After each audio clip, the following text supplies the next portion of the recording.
Indo British advanced pain clinic నొప్పి మాయం surgery దూరం ఫర్ అపాయింట్మెంట్స్ 9155515563.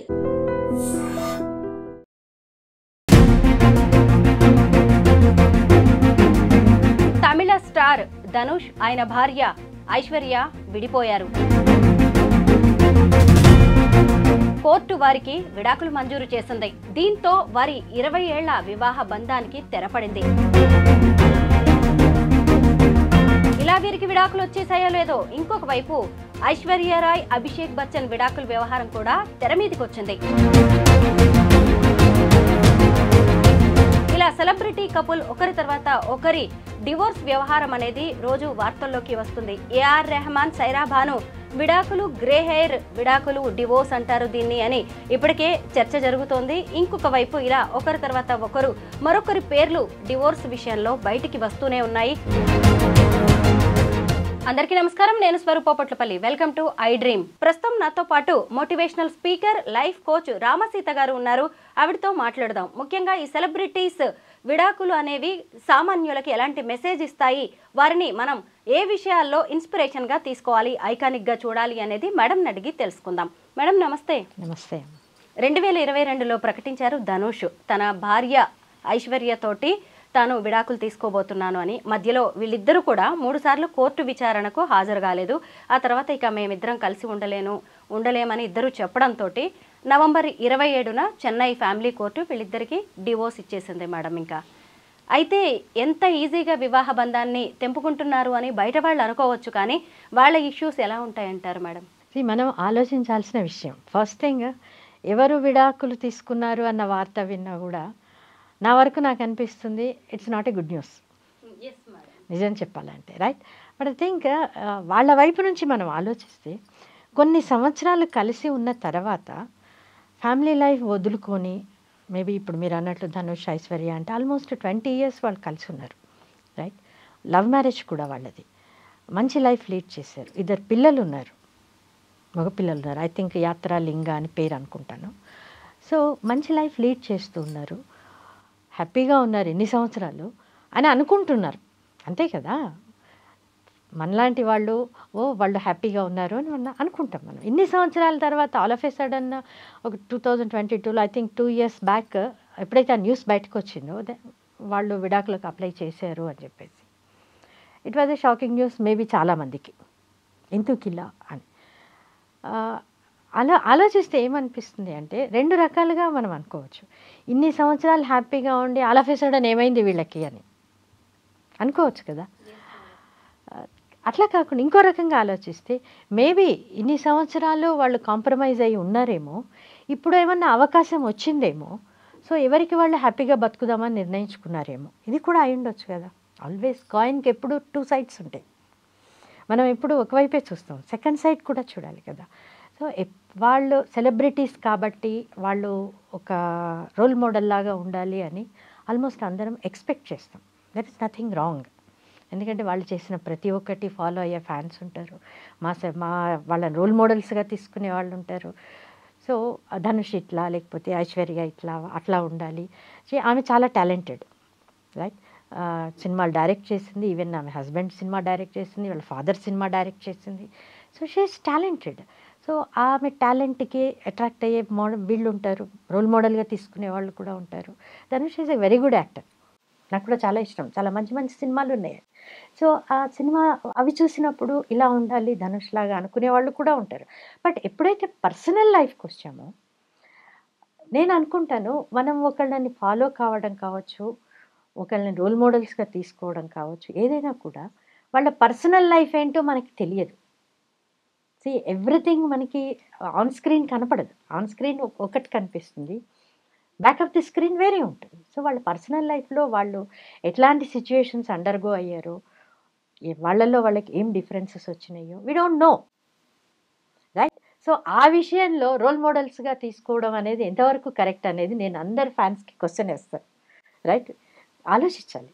సెకండ్ థింగ్ ఏంటి అని అంటే, డైవోర్స్ తీసుకోవడము అనేది మేబీ వాళ్ళు కూడా చాలా ఆలోచించే ఉండవచ్చు. దాదాపు 2 years నుంచి ఇష్యూ నానుతోంది కాబట్టి 2 years నుంచి డిస్కషన్స్ అవుతూ ఉండొచ్చు. ద థింగ్ ఏంటి అంటే, విడాకులు దట్టు ఒక లవ్ మ్యారేజ్ చేసుకొని ఇన్ని సంవత్సరాలు కలిసి ఉండి ఇప్పుడు అని అంటే ఒక రకంగా బాధాకరమైన విషయం. ఈవెన్ వాళ్ళకు కూడా ఎవరైనా మంచి ఫ్యామిలీ ఉండాలి, ఫ్యామిలీ లైఫ్ లీడ్ చేయాలి, హ్యాపీగా ఉండాలని కోరుకుంటారు కానీ ఫ్యామిలీని వదిలేసి పోదాము అని అనుకోకపోవచ్చు. పరిస్థితి అలా వచ్చినప్పుడు వాళ్ళు బాధగానే విడిపోవచ్చు.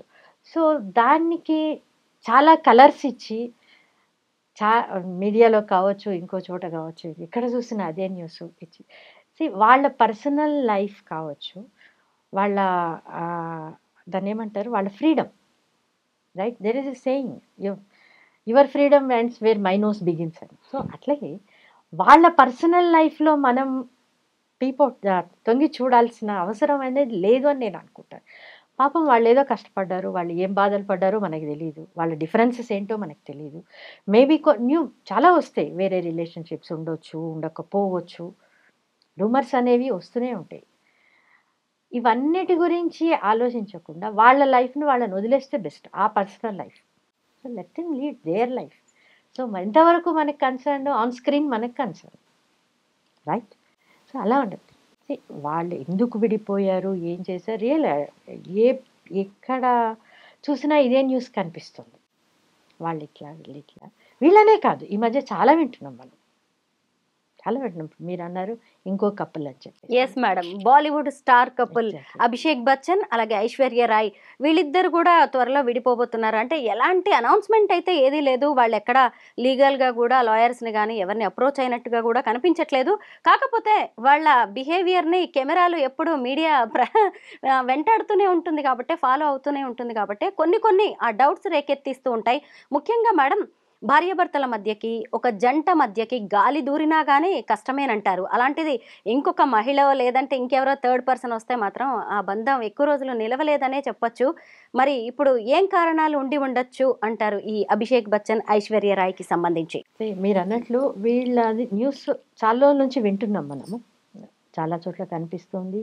ఆల్మోస్ట్ వేరియస్ ఫంక్షన్స్లో కావచ్చు వాళ్ళిద్దరు విడివిడిగా కనిపిస్తున్నారు, రైట్? రీసెంట్గా దుబాయ్లో I think women global forum ఏదో అయింది, ఈవెంట్ ఏదో జరిగింది. అక్కడ కూడా ఐశ్వర్య రాయ్ ఆమె సింగిల్గా వెళ్ళింది, ఆమె పేరు డిస్ప్లే చేశారు, ఐశ్వర్య రాయ్ ఇంటర్నేషనల్ స్టార్ అన్నారు.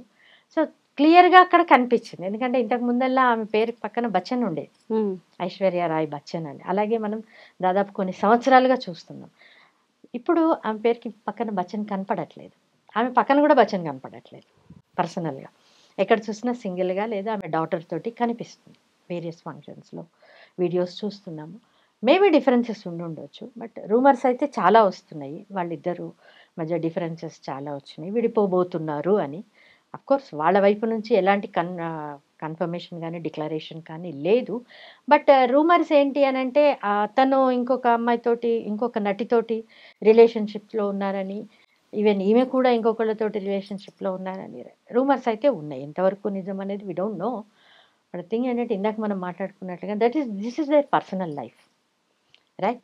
సో వాళ్ళు కూడా చాలా సంవత్సరాలు కలుస్తున్నారు, almost more than 18-20 years, right? వాళ్ళది లవ్ మ్యారేజ్, చాలా అందమైన పాప ఉంది. అండ్ చాలా అంటే నాకు తెలిసి వాళ్ళ మ్యారేజ్ అయిన తర్వాత అప్పట్లో అయితే అమితాబ్ బచ్చన్, ఐశ్వర్య రాయ్ బచ్చన్ అనేది ఒక ఐడియల్ కపుల్ లాగా చూపించేవాళ్ళు. ఎక్కడ చూసినా వాళ్ళిద్దరు అలాగే ఉండేవాళ్ళు, చూడడానికి వాళ్ళ బిహేవియర్ కానీ ఎవ్రీథింగ్ చాలా ముచ్చటేసేది వాళ్ళిద్దరిని చూస్తుంటే. సో అట్లాంటి వాళ్ళు ఇన్ని సంవత్సరాల తర్వాత ఏ రీజన్ ఏదన్నా కానివ్వండి, విడిపోవడము అనేది బాధాకరం. మేడం, ఒక పెళ్లి అనేది 2 జీవితాలని కలుపుతుంది, 2 కుటుంబాలని కలుపుతుంది. ఆ తర్వాత ఇంకో కొత్త జనరేషన్కి కూడా ఈ పెళ్లి అనేదే పునాది. ఇప్పుడు ఐశ్వర్య రాయ్ బచ్చన్, అభిషేక్ బచ్చన్ కావచ్చు, ఇంకొకటి ఐశ్వర్య ధనుష్, ఈ 2 కపుల్ విడిపోతున్నారు కదా. ఇక్కడ వీళ్ళకి ఒక పాప ఉంది, ఆరాధ్య, వీళ్ళకి 2 పిల్లలు ఉన్నారు. మరి వాళ్ళ సంగతి ఏంటి? మరి వెనక ఉన్న పేరెంట్స్ సంగతి, ఆ జనరేషన్ సంగతి ఏంటి? ఇలా ఒక కపుల్ విడాకులు తీసుకున్నప్పుడు మన చుట్టూ ఉన్న మన కుటుంబం గురించి కూడా ఆలోచించాల్సిన అవసరం ఉంది కదా. అది ఆ ఫ్యాక్టర్ ఎంతవరకు ఇన్ఫ్లుయెన్స్ చేస్తుంది, ఎఫెక్ట్ వాళ్ళ మీద ఎంతవరకు ఉండొచ్చు ఈ డివోర్స్కి? ఎగ్జాక్ట్లీ ఉంటుంది, డెఫినెట్గా ఆ ఫ్యాక్టర్ ఉంటుంది అక్కడ. కాకపోతే ఏంటి అని అంటే సెలబ్రిటీస్ లైఫ్లో చాలా వరకు ఇది చాలా కామన్గా, చాలా మామూలు విషయం అన్నట్లుగా తీసుకునే అవకాశాలు ఎక్కువ. ఎందుకంటే వాళ్ళ లైఫ్ స్టైల్ అలాగే ఉంటుంది, ఒకళ్ళ మీద ఒకళ్ళకి ఇండిపెండెంట్గా ఉంటారు కదా, డిపెండెన్స్ కూడా ఉండకపోవచ్చు. సో పిల్లలు కూడా సరౌండింగ్స్ చూస్తూ ఉంటారు. సో సెల్యులాయిడ్ లైఫ్ అది, రైట్. సో దాంట్లో అప్పట్లో చాలా సంవత్సరాల క్రితం ఈవెన్ అమితాబ్ బచ్చన్ గురించి కూడా విన్నాం, చాలా రూమర్స్. అవును. మేము రేఖ. కాలేజ్లో ఉండేవాళ్ళం. So that was a hot topic. అప్పట్లో మీడియా ఇంత లేదు కాబట్టి మేబీ ఇంత వచ్చి ఉండకపోవచ్చు exposure, but still there were rumours, right. మా కాలేజీలో అదో పెద్ద టాపిక్ అనమాట. కానీ ఎన్ని ఉన్నా వాళ్ళిద్దరు కలిసి ఉన్నారు, చూసారా మేడం? గుడ్ థింగ్ అది. అంటే జనరేషన్ గ్యాప్ కావచ్చు. Exactly. Yes. So generation gap అది. ఎందుకంటే మీరు అన్ పాయింట్ 100% కరెక్ట్. ఆ జనరేషన్లో marriage is life time commitment. So ఆ థాట్ ప్రాసెస్ తోటే పెరిగేవాళ్ళు. వాళ్ళు పెరిగిన వాతావరణం అలాగే ఉండేది, వాళ్ళ మైండ్ సెట్ కూడా అలాగే ఉండేది. వాట్ ఎవర్ మేబీ కాంప్రమైజ్ కావచ్చు, డిఫరెన్సెస్ ఏ వచ్చినా కూడా అడ్జస్ట్ అయి ఉండేవాళ్ళు. అందుకే ఆ జనరేషన్ హ్యాపీగా ఉన్నారు, వాళ్ళ పిల్లలు కూడా మంచిగా పెరిగారు. కరెక్టే మేడం. ఎందుకంటే ఒక సెక్యూర్డ్ ఫ్యామిలీలో పిల్లలు పెరిగినప్పుడు సెక్యూర్డ్.